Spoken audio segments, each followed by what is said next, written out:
that we genuinely know that we've got a local plan that belongs to everybody. So, thank you, Councillor Porter. Just to cover off, we haven't gone through the integrated impact assessment document today. It is a background document, and that is the reason why I specifically haven't referred to it, aside from the fact it's 2,000 pages and it's been a really long day, is that it's mainly technical points that you could email across. So please do take an opportunity, particularly to look at the document for your own areas. And encourage your parish councils as well to email across any technical points before this goes to consultation. So if I could encourage you all to do that. We just have a couple of comments from Councillor Reid, don't we? Only just one, I think, here that's relevant. Mike, unfortunately, was getting tired and needed to go home, but he wanted to thank everybody for the preparation of the 410 pages, along with the 2,000, I think it is, isn't it?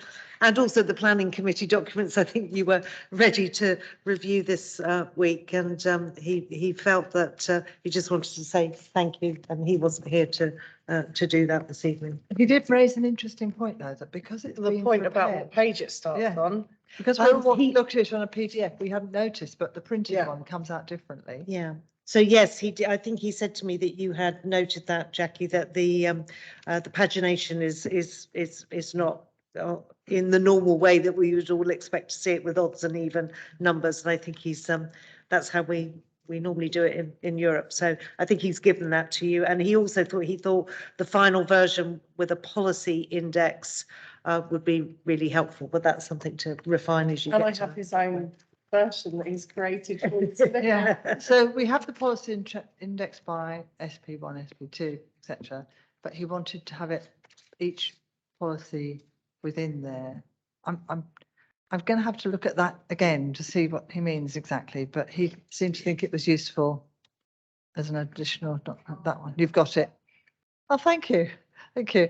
But also a very practical note, and this came from another organisation to us, which was that the policies, some are numbered, sub-numbered, Roman 1, 2, 3, 4, 5, 6, they're done. But the narrative is just in dots, bullet points, and perhaps they should have A, B, C, D, E, so that when someone's responding to it, it makes it easier for you to analyse the responses. So in paragraph 843, item C, it says X, and I don't agree with it, would be easier than having to keep looking down. I think we're just trying to talk about the practicality of people using it well and making it very legible for them when they're using it.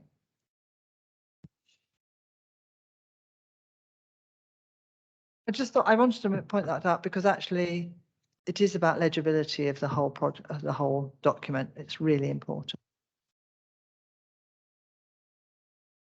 Chair, can I just come back on that? We will try our best. Obviously, we've got 6 days, I think, between now and the print deadline. We've got an external graphic designer as well that we need to capture all these points to relay them to the graphic designer.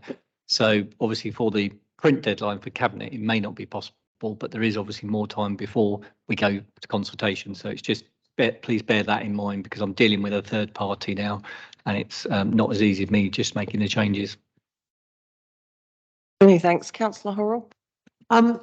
Chair, I just wanted to make a couple of points. I think today there were a lot of questions around ideas, concepts, numbers. There were people wanted clarity, because I think officers have lived with this for weeks and months, but actually when it goes out in the public domain, you know, that 1450 number that you shared the detail behind, Steve, to us is helpful. So we need to bear that in mind, that when this goes out, people will go, how do you get to that? What is LETI? These elements that everyone else here perhaps is much more familiar with. And the other thing just to say is to be very cognizant that, you know, on Tuesday of this week, there was an email that went out about the plan, and that people felt they'd sort of almost been deliberately excluded because it was after the deadline for this meeting. And just in that timing of whenever that button was pressed for the local plan update, it gave a bad impression, and that's just on scheduling, rather than just being a good informative document that this is where we are. So just conscious that people are very anxious to understand and know, particularly as it relates to areas that they're concerned about, and that we need to just pay particular attention to that, because, as I say, unnecessarily, I think people got very agitated about the email on Tuesday if they're on the system for updates. Thank you, Chair. Thank you. And I just want to thank everybody for their engagement today. I think we've talked this through. I think we've had some really positive conversations, collaborated well together. I'd like to thank the officers for their time today and for bearing with some of our tricky questions. So I appreciate your time today. So thank you. Have a lovely evening when you get there. And I'm closing this meeting at 8:09. And Caroline, could we just wish Simon good luck in his new job, because he's leaving